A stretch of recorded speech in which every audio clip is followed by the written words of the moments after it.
All right. Welcome, everybody. Welcome, Ged. It is double banger Star Wars Wednesday, and it's not just Star Wars Wednesday. It is a great Star Wars Wednesday. It is a great Star Wars Wednesday. I will give you that.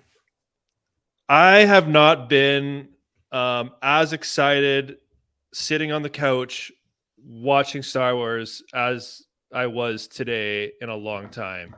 And how I know it was great, my son Cole has kind of lost the Star Wars interest. You know what I mean? Like, he used to love the razzle dazzle, was into it, but he slowly has faded away. He had no interest in a little bit of interest in Kenobi, but no interest in Andor, no interest in the Bad Batch. Like, his Star Wars fandom completely died. It was done. It was over.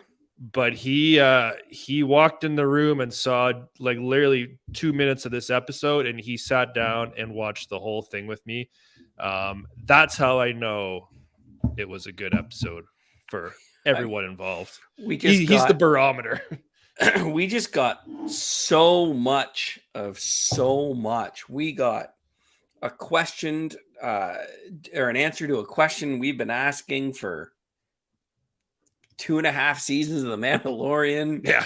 We got lots of YouTube videos have been made about who it was, right? Yeah. Now, exactly. I'm not as smart as you when it comes to this, so I don't know exactly who it was. I assume you do. So. Yeah, let's just start right there. Hold on. Hold on. Where do we want to start tonight? Like, we always start Mandalorian. Do we want to start Mando tonight?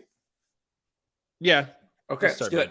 Yeah, so let's start right in the big spoiler. Everyone, if you're watching this, you've obviously have seen the Mando. So yeah, let's just start with it. And Misa Jar Jar Binks is the one who saves Grogu.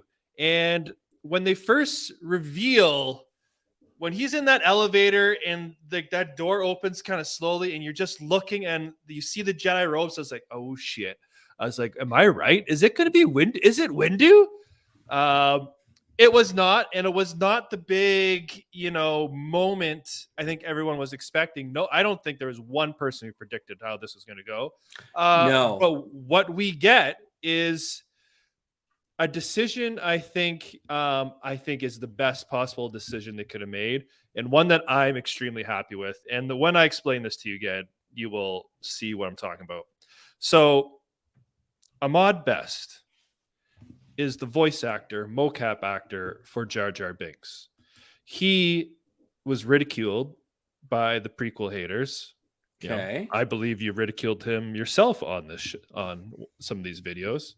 No to the point where he was, having suicidal thoughts. Like he it got that bad and that negative before his role. A few years ago, Disney, I don't want to say Disney threw him a bone, but he got the role doing a kids reality show called Jedi Temple Challenges. The reason I know about this is because I watched it with Cole. Like, when he was into Star Wars, I'm like, what can he watch Star Wars that's kid? And it was basically I don't know, the floor is lava, but Jedi version, right? Okay. So Ahmad Best they made up as a host. They made up a character for him that he had input in called Kelleran Deck. And he was a Jedi, and what his role was to teach these younglings and put them through the Jedi trials. So in the reality game show, he taught and trained younglings as a Jedi called Kelleran Beck. Okay, so hold on. Just let me catch up. So Kelleran Beck, who's the guy that saves Grogu, is the actor that played Jar Jar Binks. Or sorry, that voiced Jar Jar Binks. I think he did motion capture as well for it. I don't think it was just strictly voice. I think he was walking around in one of the suits. Is that not the greatest redemption in Star Wars? Yeah, so I had no idea. So not only is it Jar Jar, but like I said, he was just the host of a kid show, and that character they made for his kid show, they just inserted it into canon, and it makes perfect sense because in a huge moment. He's at the temple training younglings. That's his role. What's his name? Kelleran Beck? B-E-Q. Beck? Kelleran Beck. Something like that. So not only they keep it makes sense canon-wise for him to be the one looking for the younglings and trying to them. About his dual saber work. Yeah, so he's also they call him in the show. Where is it? I only actually watched a few episodes of this, actually paying attention because it is a kid show. But they call him. He's nicknamed Sabered Hand because he likes to use. Apparently, he's proficient with dual sabers, and in the episode, he picks up that Jedi saber off the thing and immediately goes into Jarkai form and just owning 501st Troopers. Mm-hmm. And I love that he's got one of each color. He's got a green, he's got a blue, so he's got the intellect, he's got the warrior, just full protector mode. If I'm sure you've read kind of lightsaber lore the same as I have. I'm very fascinated by lightsaber lore. Like probably a little too fascinated by it. So even just the visuals of him having one of each saber and he's just and like all those Jedis are getting slaughtered, and then they get Grogu to him, and he's just owning. So like he goes from Jar Jar to like badass Jedi who saves Grogu. Dual wielding sabers. Dual wielding, and he gets a chase scene through Coruscant, which was I thought was actually pretty well done. It was amazing. Yep. And then I thought the other really cool part, and like I don't know how the logistics and all this stuff works for, but the contact and shuttle he's meeting up with is Naboo. Like it's a Nubian Star Cruiser. Yeah, it's Star Nubian Cruiser with the Naboo palace guards waiting there. Yeah, so I noticed that as soon as I saw it. I'm like, is it a Nubian?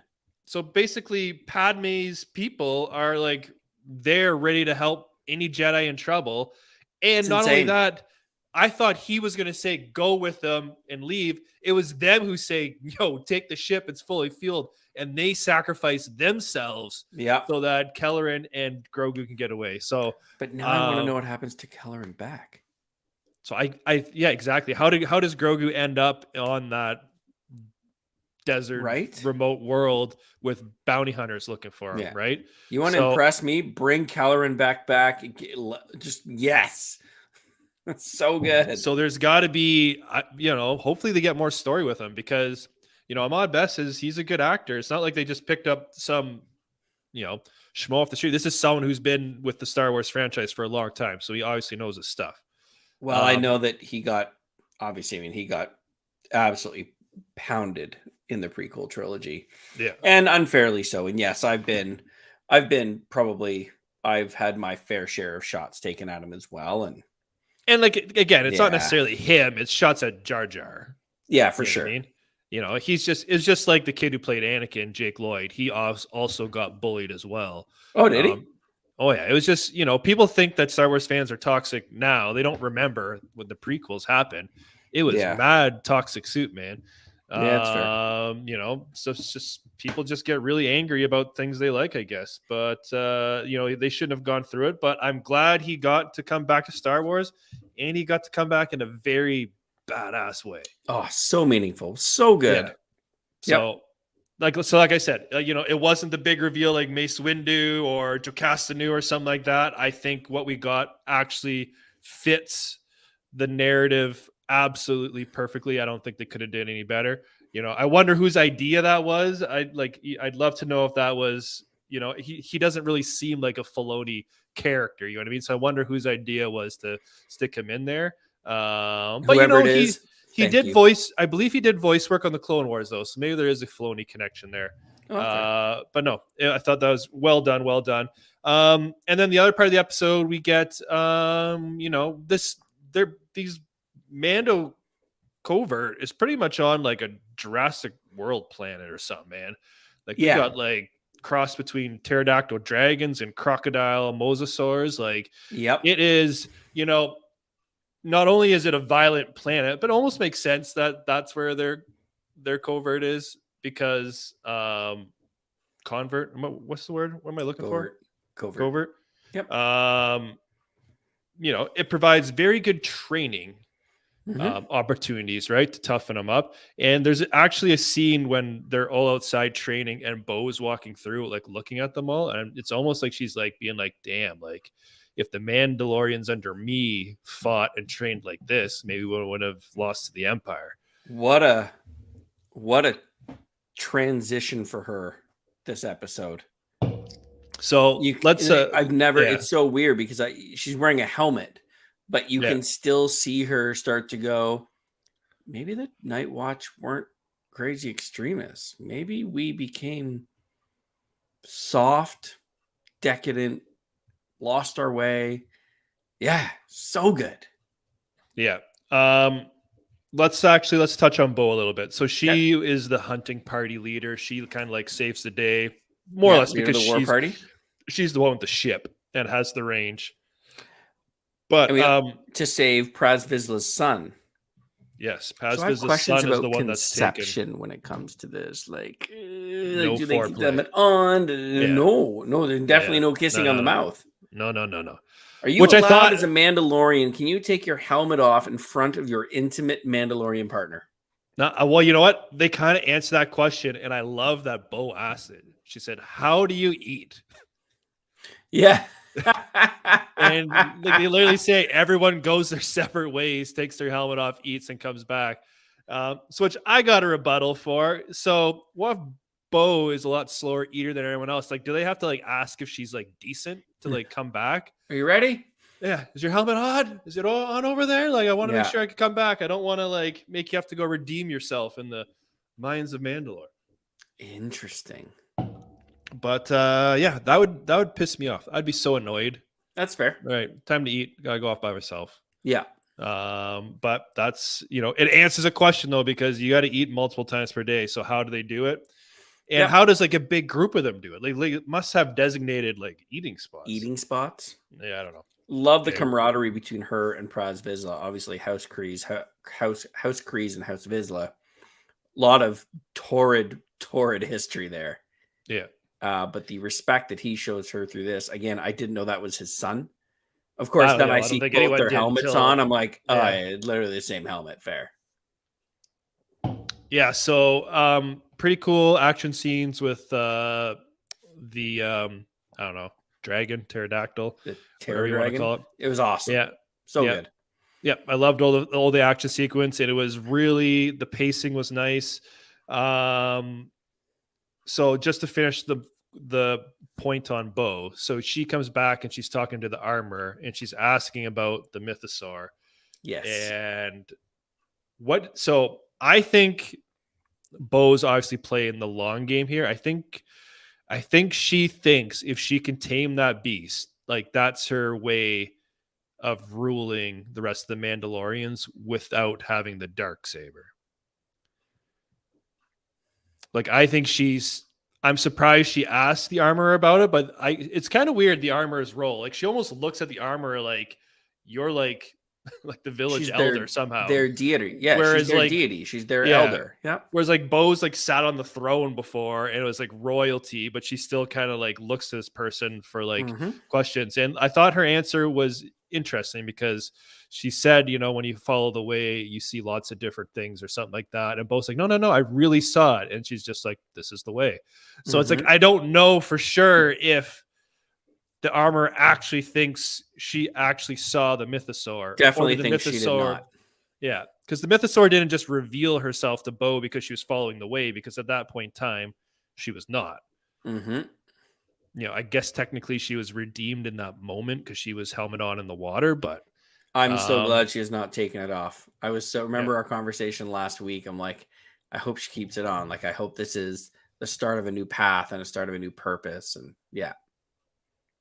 So I think there's going to be potential. Bo's always been that character who kind of walks that fine line between, we've talked about this before, like between good / villain, a little bit. She's kind of an anti-hero. Yeah. Yeah. She seems more on board with, the good of all so far this season, but I can't help but think like she wants that power so bad, She did. Will she still? So I think that you're going to see my early predictions is that when she does take the throne, and I think that she will do so humbly and reluctantly. Yeah. I do not think that I think that the politics and the power plays, I think those are genuinely all gone. So the other play.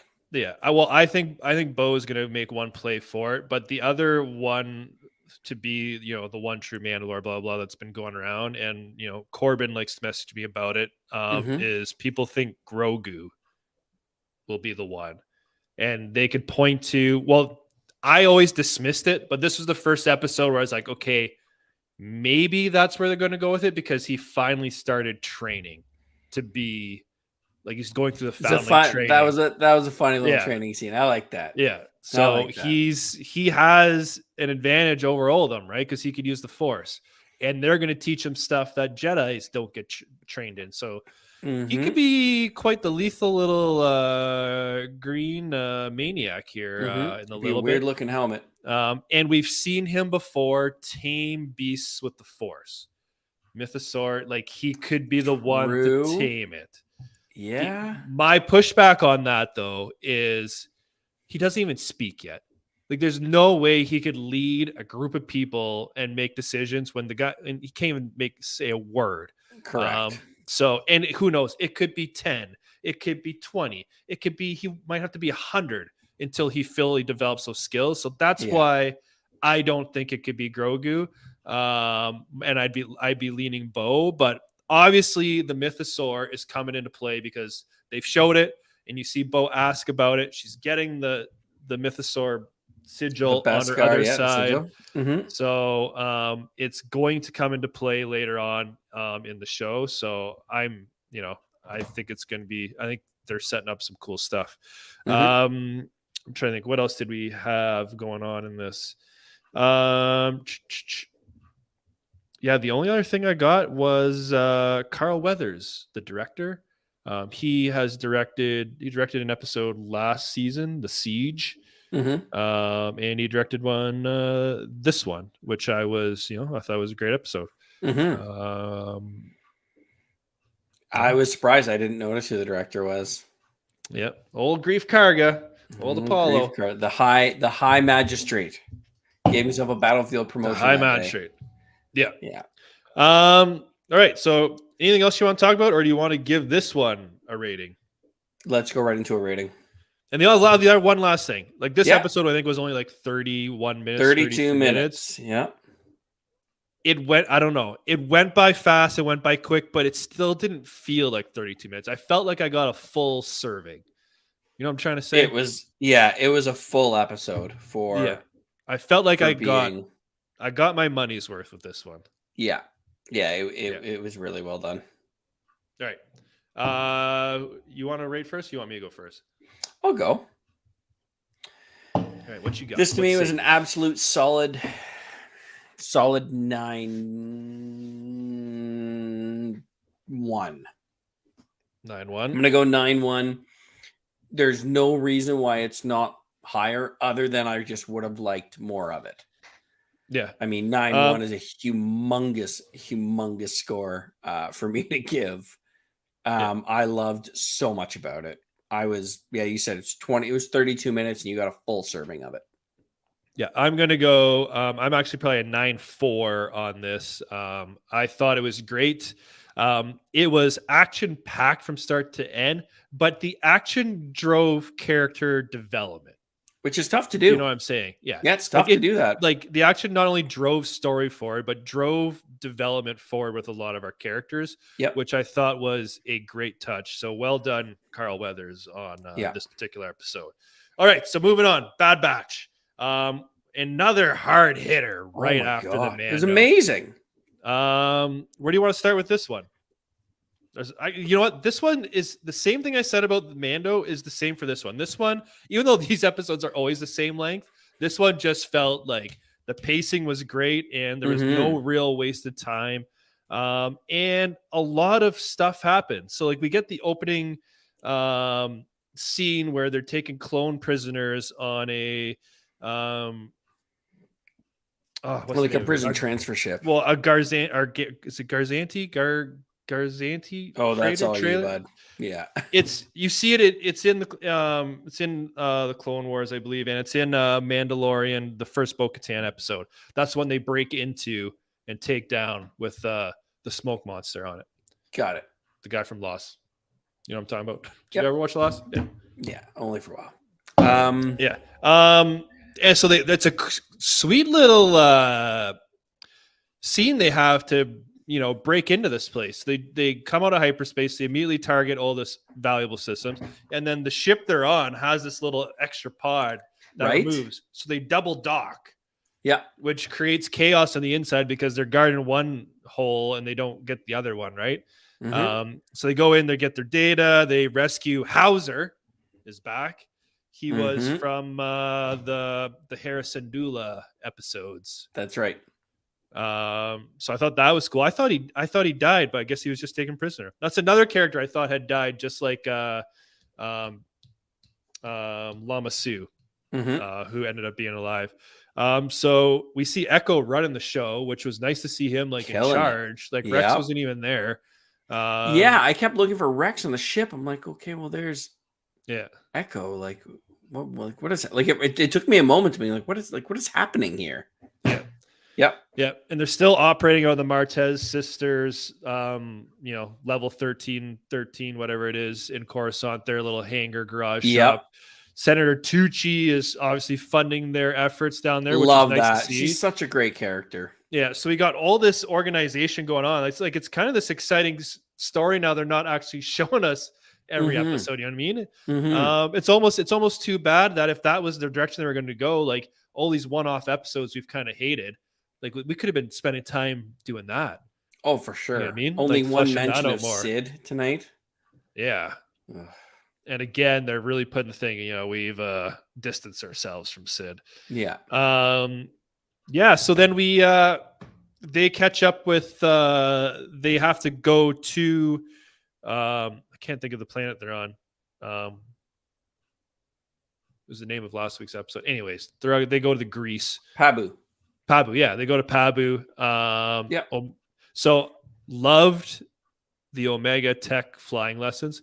Oh my God, yes. Like season 1, it was heavy Omega Wrecker, and this season, for whatever reason, they flipped it to Omega Tech. Yeah, and it's been I'm into that development ever since they told Tech, "You're being a dick, like go talk to her." Those two have had some really great flying lessons. Are so good, and he's all wobbly getting out. Yeah, he's crapping his pants as she's just ripping around. She's excited to see Echo back. I love all that. And then they're struggling with whether or not they go or don't. Obviously, I know where they're going to end up. And then they find out that Crosshair has sent them a message. And did you see? And I love Wrecker's response right away. He's like, he turned or something like that. It's time. Yeah, they said, and they're like, oh, he killed his commanding officer, or no? Did they say? They don't know that. They don't know that, but they said that he sent out the. They know he's been taken prisoner though. Plan 88, which is they're coming to get you. Yeah. So, but then they're saying, how do we know it's not a trap? Yeah. So they're questioning it, and then on the flip side, on Crosshair's side, again, there's some great stuff. I love that he was able to fight the mind probe the first time, gets the Stormtrooper blaster, wastes them all. She's like, you'll never get out of here. You're too messed up. And I like that when they say that, he walks out and there's 2 troopers, and the first shot he takes misses. Yeah. It's just a small little detail that I really appreciate because he never misses. And the first one he fires, he misses. And then he hits everyone thereafter. But I liked that they actually had him miss. Yeah. And a nice little thing. And then he gets his message out before he gets gassed. Then he's back getting tortured again. I thought maybe he was going to crack there at the end, but he didn't. He held firm. So I'm liking it. I thought she was going to be a mole, the doctor's assistant. I think so, potentially as well. What's going on, a little Bink? Hey, man. I don't know. She plays one of those weird roles where you don't quite know if she's fully on board with Crazy Doctor or is she sympathetic to the clones. And even Crosshair could never really stand Omega. Yeah. Like it just, I guess it goes to show where his head has become. Yeah. Like 13 episodes, this would be a no-brainer. He would have coughed her up on a heartbeat. Oh yeah. And now he's like, you could really tell he's questioned, my loyalty to my former brothers or my loyalty to the Empire. And that Empire loyalty has been shaken. Yeah, big time. So great Crosshair moments. Again, it's a shame. This is what the third episode he's been in. It's a shame he's been used so little because he really has the most interesting material to go on. Even Hunter, we talk about the changing of some of these guys. I mean, Hunter, the idea of staying in one place would have been a no-go. And he's even questioning, really, he's hesitating leaving to go rescue his brothers and Crosshair to possibly give Omega a better life. I mean, that's something that you wouldn't have seen for a very long, like that just wouldn't have existed. Yeah. So the only other thing from this episode is we see Tarkin, and he's obviously concerned that Mount Tantus is going to be revealed, so he wants the Doctor to fix it. And this Doctor dude, what do you think his angle is? Because he seems to want all the clones now to be sent. He wants to reprogram them. You think that's what he's going to do? Yeah, he mentioned it to Tarkin. He's like, you don't have to retire them. Send them to me. Like, I can make them good again. Yeah. He basically wants to brainwash them. Yeah. So it'll be interesting to see. Yeah. Then, like, is he going to brainwash Crosshair? And when they get there to rescue him, he's going to be like another mindless zombie who wants to kill him. I don't know. This was episode 14, I believe, right? Yeah. So I think first season was 16. I would imagine we only got 2 left. It's probably going to be a 2-parter next week, I would imagine. I would think so. But all the chips have been lined up on the table. They know, the Bad Batch knows they're looking for them, and then they're now looking for them back, right? The data encryption, they know who the Doctor is. They didn't get the location, though. We know Sid's going to play into this somehow because she's pissed. She sucks. Yeah, she sucks. Maybe she won't be in it, hopefully. We'll see. Maybe someone will just cap her ass. Yeah, maybe her and the Doctor can both get shot in the face. And then we know that the Doctor and his forces are out looking for them as well. Well, out looking for Omega. Yeah. And you got to figure story-wise, tension-wise, Omega's going to get captured, and then they're going to have to go rescue her. So think so? Yeah, you're probably right. I think that makes the most logical sense, right? Yeah, you're probably not wrong. Yeah. So we'll see where that goes. Anything else you want to talk about this episode? No, we could probably rate it. All right. This is it's tough. This is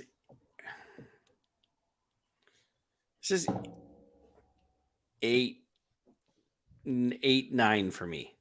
Okay. I really wanted to give it a 9. And for no other reason, I have nothing bad to say about it. I don't want to get loosey-goosey with how I'm starting to rate all these shows. Like, it was awesome. 8.9 is an amazing score. It was great. I liked everything about it. It didn't feel like an over the 9 for me. I'll do it for you. I'm a 9 even. The first Bad Batches where I was like, I don't want to say on the edge of my seat, but I was like paying extra attention. Like, I was really into it. You know, every scene I just thought it was well done. And I just can't help but think how much they wasted this season when they're capable of making episodes like the last few ones we've got. Yeah. It's too bad. But at least we're getting them now. And if these last couple have been any, trend on where it's heading, I think it could be a pretty special finale. Yeah, for sure. Pretty special. I agree. All right. So that will wrap it up for us. We will see everybody next Wednesday for another doubleheader. Let us know in the comments if you agree with our review, if there's anything big we missed, and or your just general thoughts on the shows in general. Yeah, for sure. Yeah, it's been nice chatting, and we'll see you all next week. See you in a week.